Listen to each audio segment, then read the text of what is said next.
boast not against the branches. It's a defense of God's everlasting covenant with Israel. So I'm teased it a little bit on Sunday, or maybe 2 weeks ago on Sunday. That was an interesting Sunday for me, in a good way. It was baby dedications, the last two of that class, and there was a ton of visitors. And I said something, and some guy, and I'm not going to point to where he was sitting in case he's related to you, but I always get a kick out of this. But I said something, and sometimes I'm fishing, you know what I mean? So I'll say something that I know could easily be taken the wrong way, and then I just start looking, like you throw a rock into a pack of dogs, you know the one you hit, right? So I just throw stuff out there sometimes. It's not true. It is true, but it's not typically what people hear. And I just happened to look at this guy right in his face, and he was about to come out of his chair, man. And I love stuff like that. I think what I said in that particular instance was that the church isn't here for evangelism. And for the last, 100 years maybe, the church has been utilized as a tool for evangelism and not, which you could say, well, what could be possibly wrong with that? People need to get saved. They do. And there's a gift for that, and there's a plan for that. It's called Go Ye Therefore, and make disciples. So go and, there's a gift of evangelism, but there's also, other gifts. And the church, and some would argue, and I'm kind of in the middle on this. This, by the way, has nothing to do with my message tonight. But the church, some would say, is for believers, because this is where discipleship should be happening. And out there is where evangelism should be happening, right? So what has happened over time is the church has become, I remember Stephen Furtick one time said, if you're saved, this church isn't for you, because it's just, basically what he was saying is just for unbelievers to get saved. Well, what you have in those cases, I went to a church like that for a long time, you don't have any maturity at all sitting out here. Very little. The first 3 rows are your people.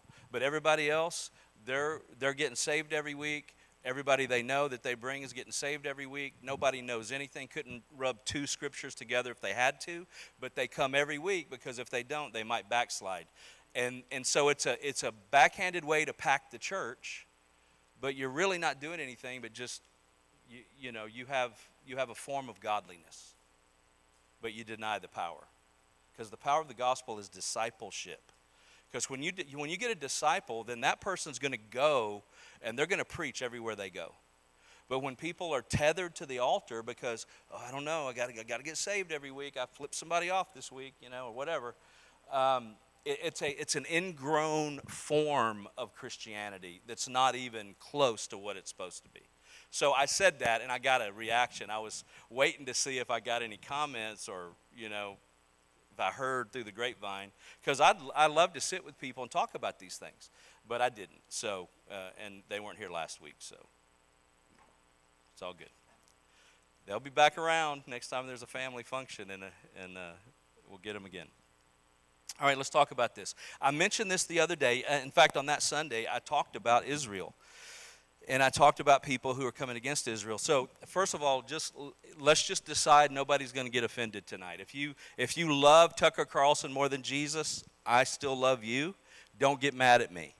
If you love Candace Owens or all these, Nick Fuentes or all these anti-Jew people, it's going to work out for you as long as you're saved. And on the way to heaven, you'll figure it out. You'll nail it. You'll have it nailed before you get to heaven. I used to tell people that if there's not enough time here for you to understand the pre-trib rapture, I'll explain it to you on the way. I don't believe people miss it because they don't believe it. I think people are pleasantly surprised, like most aspects of the gospel. So, the modern conversation about Israel often focuses on Israel's behavior, like a lot of conversations in church. I sent the boys a little snippet of a video this week that was a pastor of a church. Looked like it was, pretty nice one. And he's talking about how, essentially you're judged on your behavior. You're not judged on the Ten Commandments in one aspect. I forget what that aspect was. You're going to be judged on what do you remember what it was? On how well you do these or something like that. Yeah, there you go. Not how much you know, but how much you obey. And I'm like, wow. I usually don't go in on somebody on their comments because, I don't care that much. But there were no comments yet. So I was the first one. And man, I just in love, I loved to do it. But in love, I just said, wow, after everything Jesus did, we get judged on our behavior. I find that hard to believe. Anyway, let me not digress. But we look at Israel, and if you think of people, these pundits, the reason they're coming against Israel is a couple of things. But number one, they think that Israel runs the world, okay, so there's that. But also they think that Israel, their behavior isn't such that we ought to be supportive of them. Compared to what? Everybody else in the Middle East? It's hard for me to even grasp any kind of substance in that argument. It's like we're talking about a democracy in the midst of savages and murderers and all these things. And so if you don't believe me, and I'm not talking about individual people.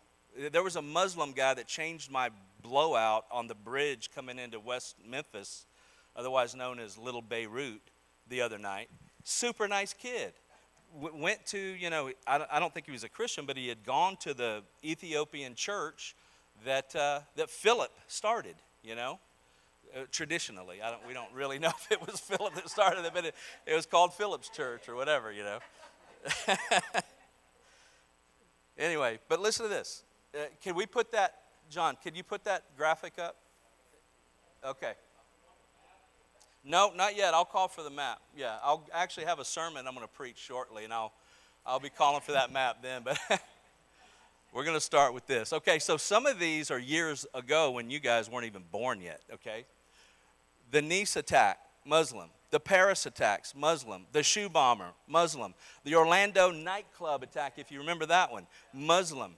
The Beltway snipers way back in the 90s in D.C., Muslim. The Fort Hood shooter, a doctor, Muslim. The underwear bomber, Muslim. Westminster attack, Muslim. The 2005 Bali bombings, Muslim. The murder of Lee Rigby, Muslim. The USS Cole bombers under Clinton's presidency, Muslims. Let's go to the next slide.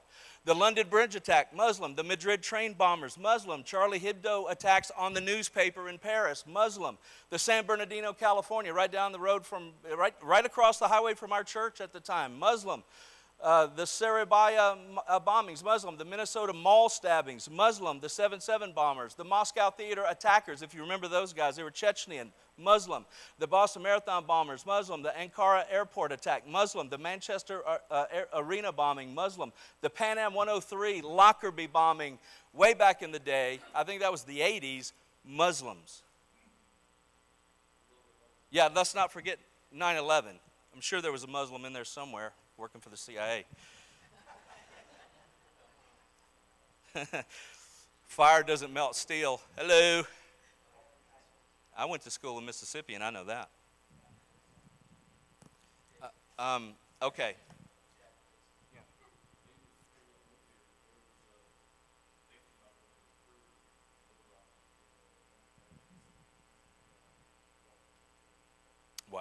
Wow, just a minute, yeah. So obviously there's a pattern here, right? So again, when people like Tucker Carlson defend, Muslim nations and say, oh, they're not that bad, how many, this doesn't even touch how many young girls are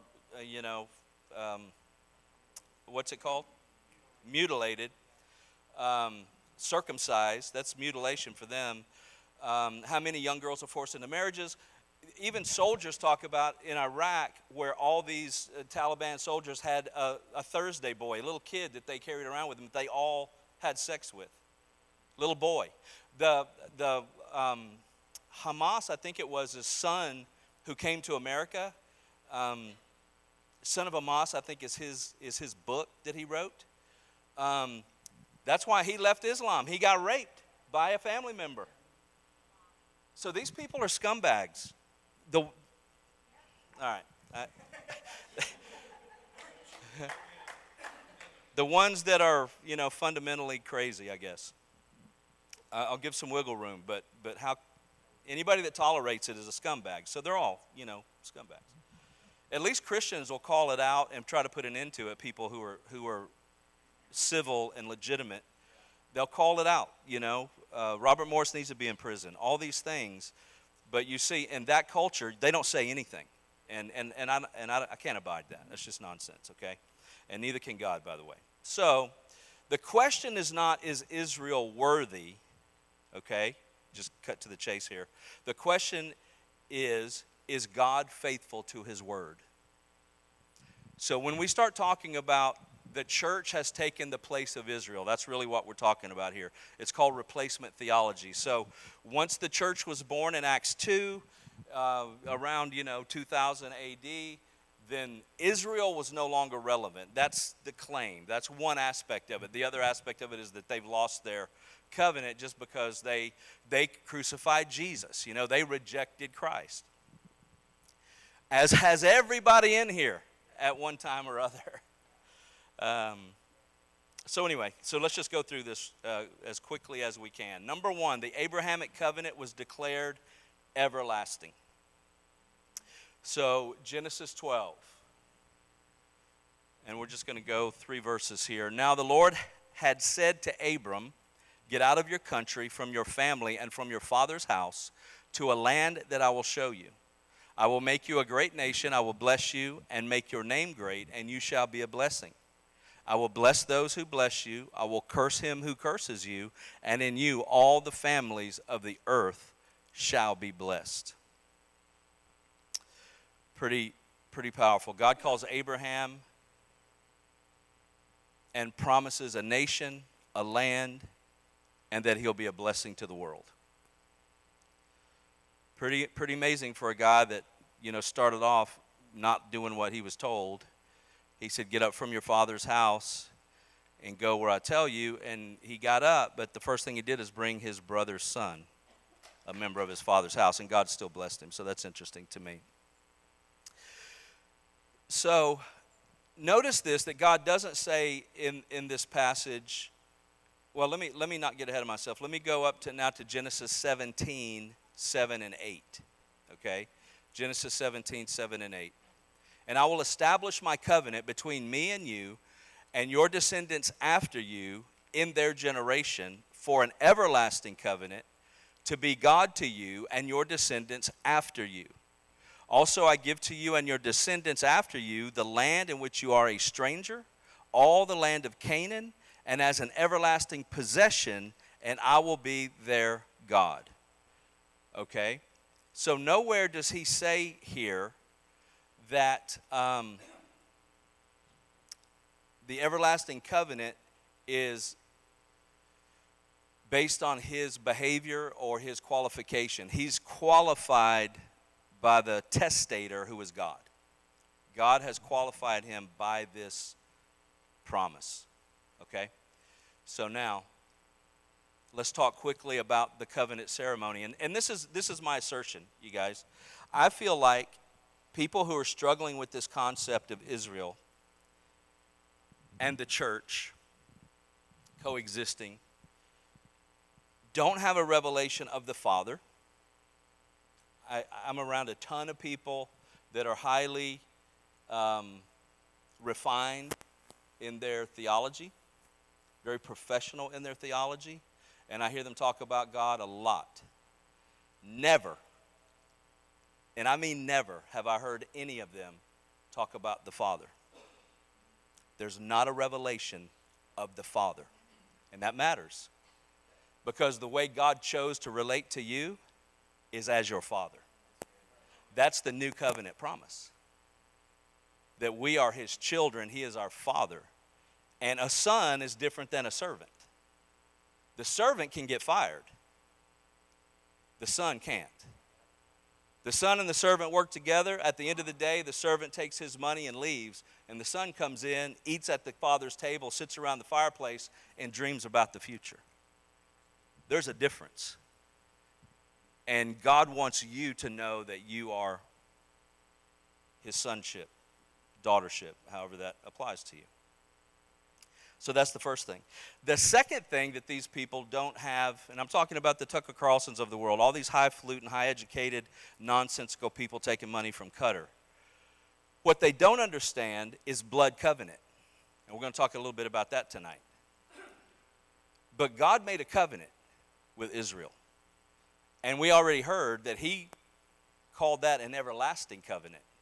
And when you understand covenant, and when you understand that God does everything through the power and permissions of covenant, well, it changes everything. Because this isn't just a bunch of rules and regulations. This is following a blood trail, if you will, if I could speak the language of my brethren here. And you could follow that blood trail. In fact, there's a great book by Michael Booker, I believe his name is, or Richard Booker, called The Miracle of the Scarlet Thread. And it takes the blood covenant promise of the blood through every book of the Bible. It traces through every single book and culminates in its fulfillment in Jesus shed blood on the cross. That's the basis. And so when people don't understand that that's the basis of what is happening here, and it's not just a newfangled way to enforce the Ten Commandments, if you will, or just behavior modification, they miss the boat. And the third thing that people who are on that side of things don't understand is grace. They don't understand grace at all. And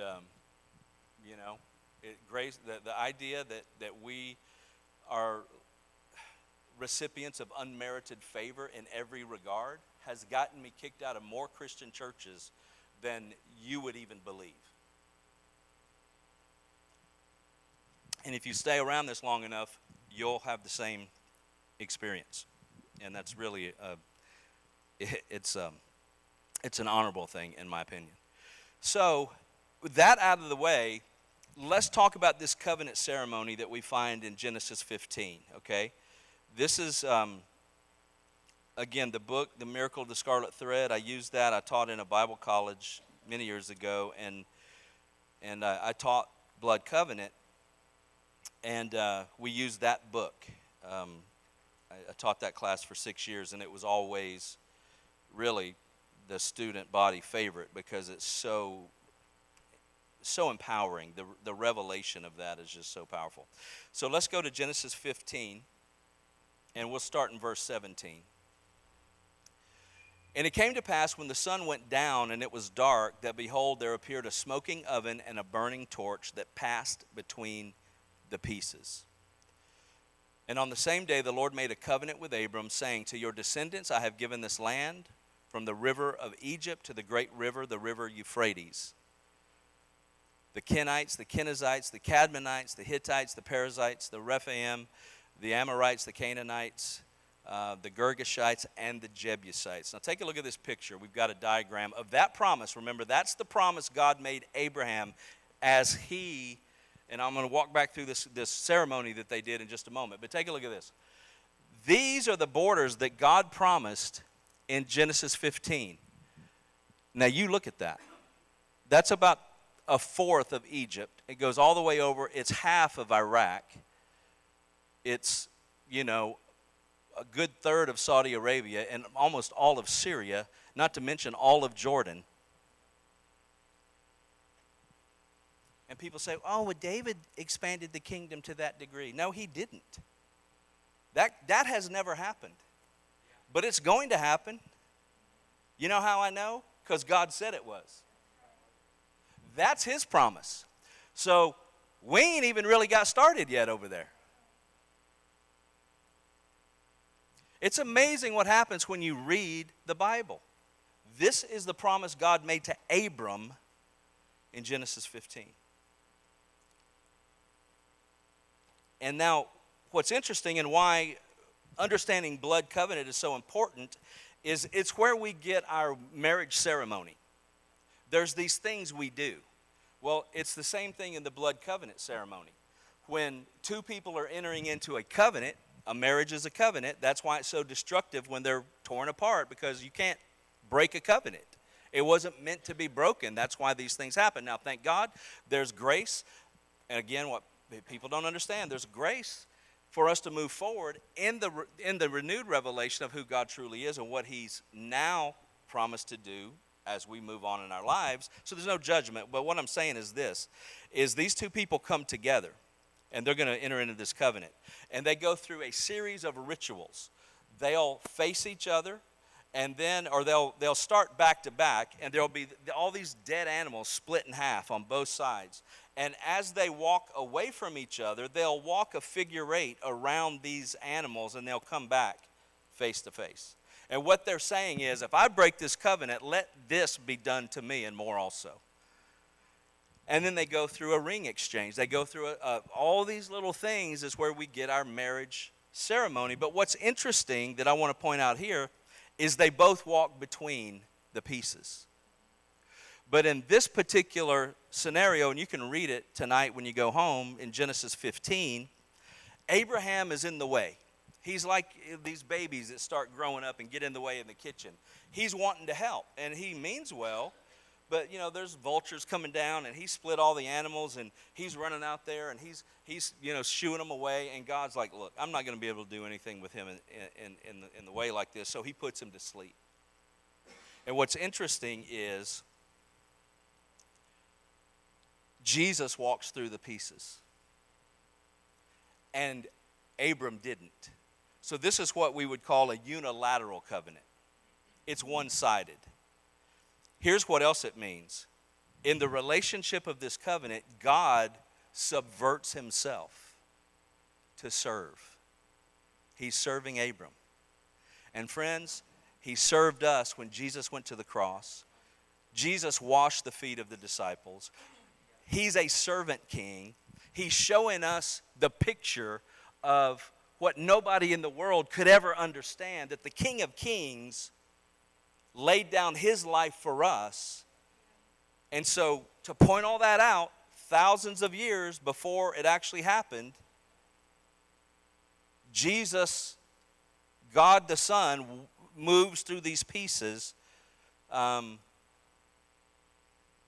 establishes this covenant unilaterally. Let me back up. Now I'm going to read through this again. Let's go back up to verse 9. God said to him, bring me a 3-year-old heifer, a 3-year-old female goat, a 3-year-old ram, a turtle dove, a young pigeon. Then he brought all these to him, cut them in two down the middle, and placed each opposite each other, but he did not cut the birds in two. So he, again, you take these animals, you cut them all in half, there's blood and guts everywhere, and that's the point. If you break this covenant, this is the judgment on you. What happens to these animals? That's what's being communicated, okay? So now when the sun was going down, well, let me back up to verse 11. When the vultures came down on the carcasses, Adam drove them away. So he's now working in this thing. Now when the sun was going down, a deep sleep fell upon Abram, and behold, horror and great darkness fell upon him. Then he said to Abram, God says to Abram, know certainly that your descendants will be strangers in a land that is not theirs, and will serve them, and they will afflict them 400 years. Do you know what happened? He obviously is talking about Egypt, right? Do you know what happened at 390 years? Moses killed the Egyptian soldier. Then he had to go away for 40 years. So if you read your New Testament, they came out at 430 years. See, we can get in the way sometimes if we're not trusting the plan of God. You'll get there, but you might be delayed because God's got a plan. And that's part of the trick, is us learning to rest in him and let him do it. So Moses, somewhere in there in his story, figured out he was the guy. He was the guy God was going to use. So he sees the Egyptian soldier beating on one of his brethren. So he goes in and he stops it because, he's the man. And then when that happens, it kicks off a chain of events that costs those very people that he was there to deliver an extra 30 years of bondage. That's just a freebie. You don't even have to pay for that tonight. It's just interesting, isn't it? So he said to Abram, verse 13, know certainly that your descendants will be strangers in the land that is not theirs, and will serve them. They will afflict them 400 years. And also the nation whom they serve I will judge. Afterward they shall come out with great possessions. Now as for you, you shall go to your fathers in peace. You shall be buried at a good old age. But in the fourth generation they shall return here, for the iniquity of the Amorites is not yet complete. And it came to pass, when the sun went down and was dark, and behold, there appeared a smoking oven and a burning torch that passed between those pieces. On the same day the Lord made a covenant with Abram, saying, to your descendants I have given this land, from the river Egypt to the great river Euphrates, to the Kenites, the Kenizzites, and all the Perizzites, as I said before. So this is a very powerful establishment of blood covenant, and these things can't be unwound. Even if you're a political pundit with millions of followers, who cares what your opinion is? If it's not Bible-based, if you're not spending your time in the Word, then your opinion means squat diddly, right? So now, that was the first point. I have several, but I'm going to be done on time or slightly after time. The Abrahamic covenant was declared everlasting. That was number one. Let me just give you some references so that you can look these up later, because I'm only covering a few of those verses. Just for time's sake. So write down Psalm 105, 6 through 11. Write down Ezekiel 16, 60 through 62. Write down Jeremiah 32. You'll have to look for that one. And write down Isaiah 55 and 61. So that's 1, 2, 3, 4, and 5. The one here. You've never been in my class, have you? I'm joking. Here we go. Psalm 105, 6 through 11. Ezekiel 16, 60 through 62.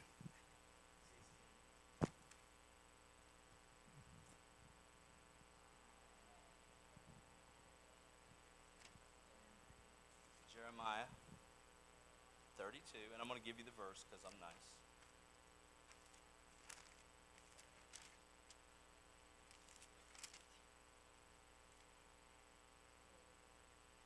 Verse 40. You got that, Megan? Okay. Isaiah 55 and Isaiah 61.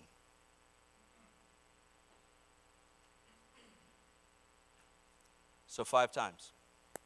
Let everything be established in the mouth of 2 or 3. So 5 times he called it an everlasting covenant. So it really doesn't matter what anybody thinks about that or feels about that. It just is what it is.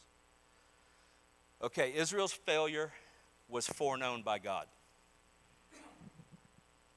God never entered that covenant with the idea that Israel was going to be perfect, just like he knows better about us. That's why Jesus took our place. So remember, what makes this covenant so good and so amazing is that the goodness of Jesus gets attributed to us through his blood, right? And by our faith.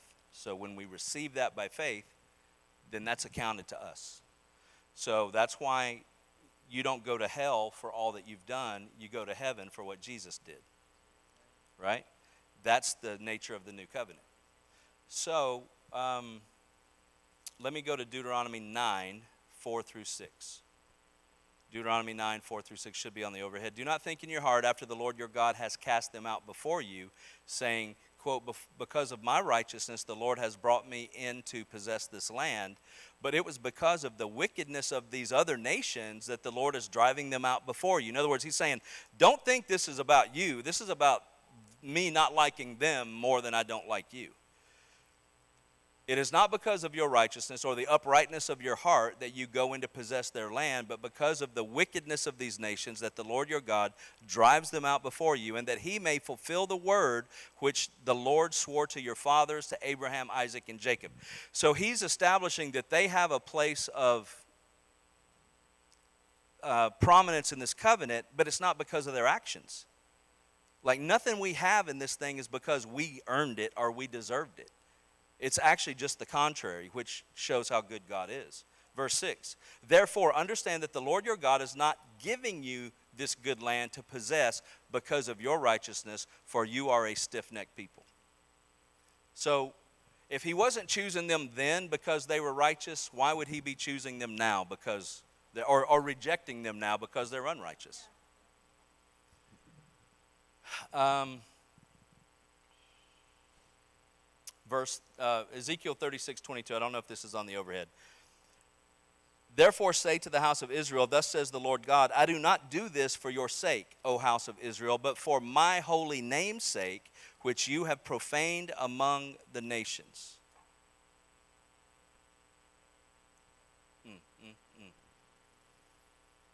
Notice that he's tying what he's doing with Israel back to his name among the nations.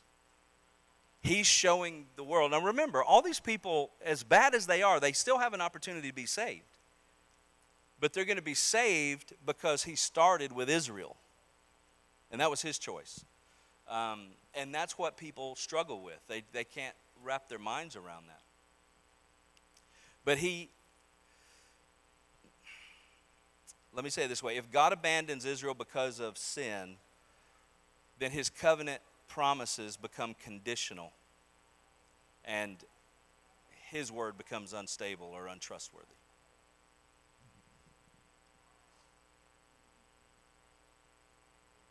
All right, number 3, we're moving right along here. If Israel's sin cancels the covenant, then no one is safe. Let's go to Romans 3:3-4. If covenant promises are based on human behavior, then the entire gospel collapses. Except if you're that guy talking about obedience on Facebook. Romans 3:3-4. For what if some did not believe?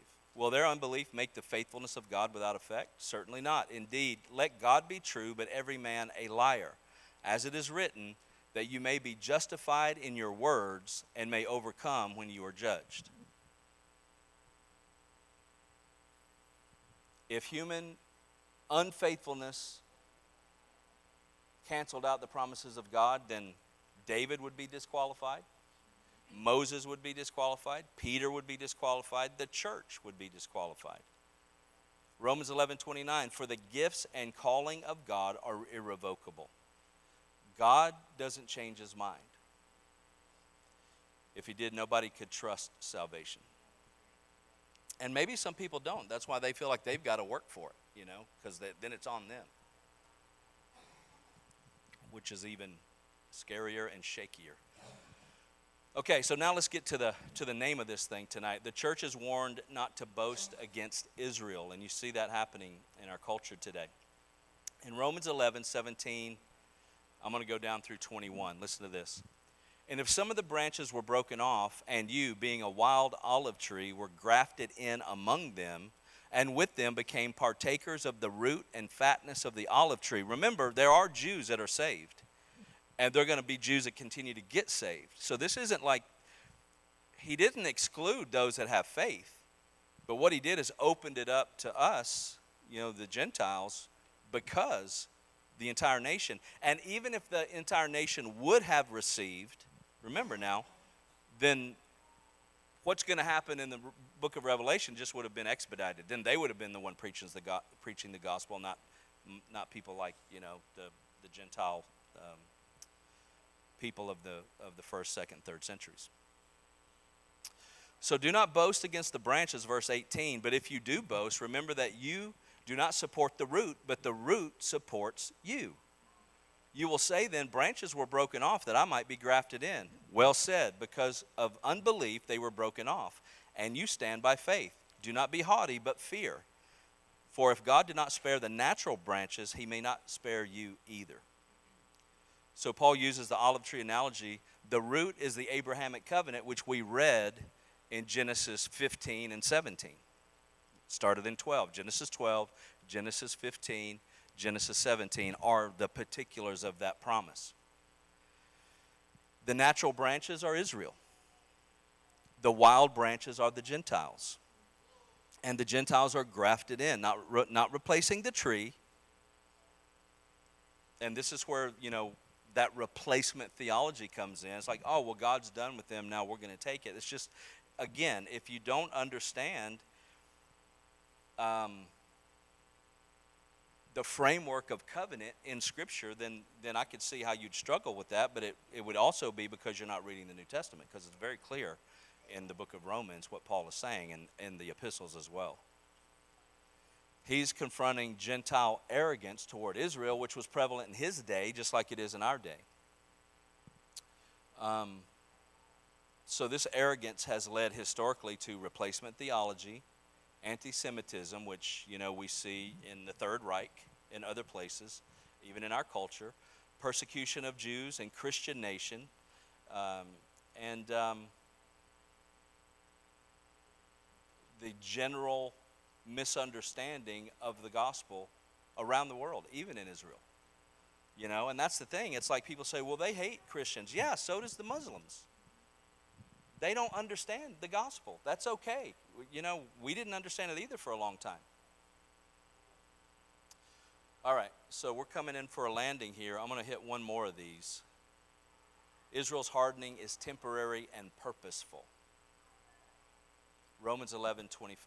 For I do not desire, brethren, that you should be ignorant of this mystery, lest you should be wise in your own opinion, that blindness in part has happened to Israel until the fullness of the Gentiles has come. So there's coming a fullness of the Gentiles. I think that will culminate, my personal opinion, is with the rapture. And then once that has happened, then Israel's going to be like, oh, wow, we missed Jesus again. And then they're going to wake up, get saved, and then they're going to start preaching the gospel. Again, people who don't believe that's how it, again, let's just go back to basic Bible knowledge. People who don't believe in a rapture and that actual 7-year period, in my opinion now, don't understand the Jewish wedding tradition, because that's exactly what's happening. And God chose the wedding vernacular, not us. He chose the husband and wife vernacular, not us. So it's a big deal for him. We are the bride of Christ. He is the bridegroom. And so in Jewish tradition, there's a whole thing that's got to happen. We're legally betrothed to him, which means we are his bride. But that wedding has not been, that union has not been consummated yet. That's going to take time. And during that time is when Israel's going to take her place on the earth. They're going to be beheaded on wholesale, but they're going to preach the gospel to every creature, and then everything's going to culminate. I think, to me, it's pretty tidy. It might not be on our timetable, but that makes sense to me in light of all the different things that happen. It's not just, people get up on Sundays and preach, and people get saved, and when they die, they go to heaven. Look, we're not looking for a hole in the ground. We're looking for one in the sky, and we got a gospel to preach. And when we understand these things, it gives us authority in carrying out this mission that God's given us. So Israel's stumbling here actually is a doorway for the Gentiles to come in a different way, in a different level of authority than would have been otherwise. So Romans 11:11, I say then, they have stumbled that they should fall. Or have they stumbled that they should fall? Certainly not. But through their fall, to provoke them to jealousy, salvation has come to the Gentiles. So, in other words, Israel's story is not finished. It's just sort of in the middle of it. And there's a lot to go. But the cool thing is we get to be part of a lot of it. And I think as God tarries a little bit, we're going to get to see some pretty awesome things. So are there any questions about any of that? Is that a question? Yes. For both of us. In the Romans 11, it talks about the root, it talks about the branch, it talks about the root. So the root would be the Abrahamic covenant, Jesus himself would be the tree, and we would be the branches. That works for me. I mean, that seems to be logical. Yeah. It doesn't, I don't think the verse says explicitly what that is, but that would certainly seem to be, reasonable. Yeah. Do we hate Muslims? No. Muslims are going to get saved. They're going to come to Christ. Um, there are many peaceful ones. I don't mean to say that that's not true, but I'm telling you, there's a pattern. And to stick our heads in the sand and then keep supporting people who say Islam's not that bad, but attack Israel because, let's talk about this real quick. We have about 360 million people in our nation. Israel has maybe 11 million. It could be that we just have similar objectives. Right? Maybe we just have common goals. Maybe it's not that Israel is controlling our government. Maybe we just want to kill the same people. Maybe we just want to save the same people. I don't know. I'm just spitballing here. I mean, what do I know? But let me read something else to you tonight, just since we do have a few minutes, and I'm not going to get in trouble if I go over a little bit. People say, well, Israel is this, that, or the other. We have other allies. But again, let me go back to this notion that we have like motives and we have like goals with Israel. It's not the same. Even, and I know, I'm not trying to be offensive, but even in Western Europe, these people are silly, they're not serious, and their time is short because they've opened their floodgates to the Muslims and they're going to be gone in rather short order. So let's talk about Spain real quick. They've already told our President Trump and our military that we cannot use the NATO base near Gibraltar for operations against Iran. The base controls traffic entering and leaving the Med. Spain is essentially saying we want no part in this conflict, and you cannot use NATO facilities to do it. Now, this is remarkable because we're part of NATO. Okay. NATO has repeatedly stated that Iran should not develop nuclear weapons. And in 1986, Spain did the same thing by not allowing the Reagan administration to fly over their airspace when they were going to bomb, whoever, Libya. So that was 2,500 extra miles that our fighters or our bombers had to fly just because Spain was not, this has been recorded, so I have to watch my language, but because they weren't cooperating. Let's talk about the UK for a minute. The UK restricted American use of the strategic base in Diego Garcia and said it could only be used for defensive purposes. Well, what is more defensive than bombing people who bomb our people? But this is the UK. In 1982, Argentina invaded the Falkland Islands. If you know your history, Reagan supported that fully. He was willing to replace carriers if they lost one. He gave them all kind of missiles. He whatever they needed, he was there for them. But they don't feel that way about us, and as a result, I think what we're seeing in that part of the world is, their days are numbered. Every major city, I don't know if you know this or not, but every major city in Britain is headed by a Muslim. Every major city has a Muslim mayor. Every one in England. I don't know. I have my own ideas about those people over there, and it's not good. I don't ever want to go spend my money there. Maybe Italy, because they have a conservative leader. But those people are, that'll come back around because they're going to need us to save them someday, and it's going to be too late. They won't participate in freedom. And maybe it's because they have so many leaders in their country that are Muslim that they can't say anything. That's how that works, You get so much of that pushback that you're silenced from the inside out. So anyway, that's why our allies, our real other allies, aren't involved in this, is because they don't believe in this. They don't care to vanquish evil. They want a patty cake with it, and you can see that that's the result of their country. Thanks for that question. Anybody else got a question before we close? That wasn't really a question, but neither here nor there.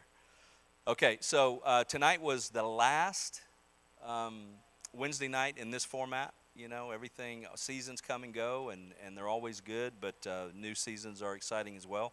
So we're going to take a little time over the next week or two and kind of decide that this may just turn into like bring some dinner and we pull up around the table and we just chat about the Word. It could be like an overgrown life group, or not, you know. So I know RevNet's kicking back up. I got my new camera in the mail today, so I'm getting ready to go to war on the airwaves in a different way. But anyway, so there's some things happening. We're talking about it. We want to grow this, but you guys have been faithful. So thank you for being faithful over these year and a half or whatever that we've kind of done this. We just feel like we're trying to get the life groups off the ground. We don't want to put another strain on everybody, and then also, babysitters and whatnot. So we're trying to think of everything as a way of moving forward instead of just the fact that we like to do this. So anyway, Father, we thank you today for your goodness and grace, Lord. Thank you for the Word. Thank you for the eternal promises of your covenant. And if one of them isn't true, then none of them can be trusted. So we thank you that we trust you explicitly and implicitly. And we thank you for leading and guiding us, Lord. Open doors of unction and opportunity for us to speak your love and life to people around us. And let it be that people would wonder, what is going on in your life that you are so excited about Jesus? And so, Father, we thank you for your goodness. We thank you for our country, our presidents, our service members. Go before them, Lord, with protection and favor and wisdom for our leaders in this country. And let it be that we could get this SAVE Act through Congress. We believe it's the will of the Holy Ghost. And so we give you the praise in Jesus' name. Amen.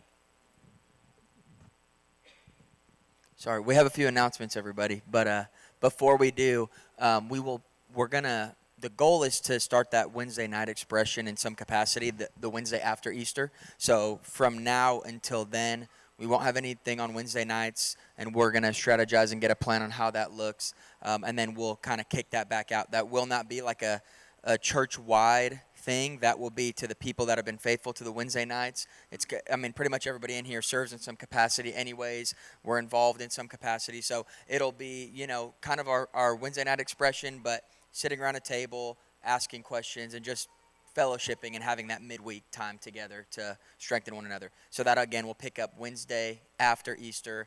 But until then, we're building up to Easter. We got a lot going at the school.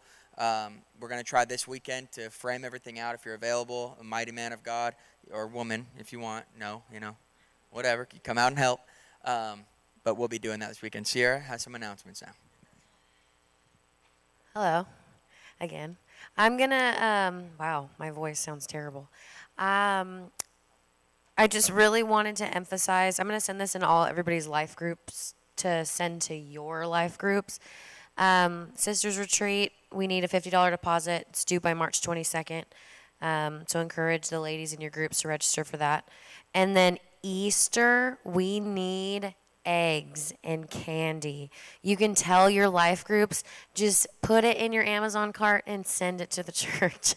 We really, really need a lot of eggs and candy. We want to bless our community, give kids as many eggs as they could ever want. So please buy eggs and candy and bring them here.